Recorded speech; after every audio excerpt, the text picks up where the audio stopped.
అనగనగా ఒక చిట్టి ఎలుక ఉండేది. ఆ చిట్టి ఎలుక తన తల్లితో పాటు ఉండేది. తల్లి ఆహారం కోసం బయటకు వెళ్తే చిట్టి ఎలుక మాత్రం కన్నంలోనే ఉండేది.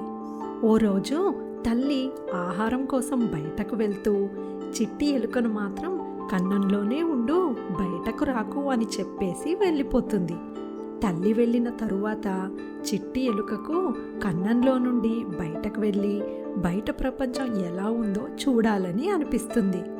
మెల్లిగా బయటకు వచ్చిన ఎలుక బయట ఉన్న చెట్లు, పక్షులు, వాగులు, వంకలు చూసి బయట ప్రపంచం ఎంత అందంగా ఉంది, ఇన్ని రోజులు అనవసరంగా కన్నంలోనే ఉండిపోయాను అని అనుకుంటుంది. ఇంతలో అటుగా ఒక పిల్లి వస్తుంది. ఎవ్వరికీ కనపడకుండా నక్కి ఉన్న చిట్టి ఎలుకను పిల్లి గమనించదు. పిల్లిని చూసిన ఎలుక, ఈ జంతువు తెల్లగా ముద్దుగా ఎంత బాగుందో కదా అని అనుకుంటుంది. తరువాత ఎలుక మరో వీధిలో తిరుగుతుండగా దానికి ఒక కోడిపుంజు కనిపిస్తుంది.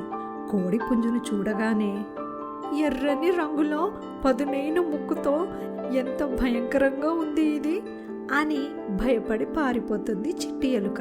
తన కన్నానికి తిరిగి వెళ్ళిన చిట్టి ఎలుక తల్లితో జరిగిందంతా చెబుతుంది.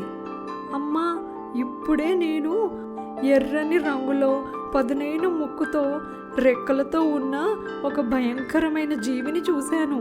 దాన్ని చూసి చాలా భయమేసింది నాకు అని అంటుంది.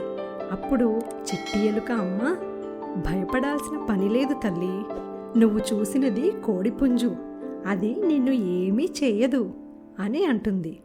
అమ్మా, నేను ఇంకొక జంతువును కూడా చూశాను, అది తెల్లగా ముద్దుగా మియావ్ అంటూ ఎంత బాగుందో అని అంటుంది చిట్టి ఎలుక.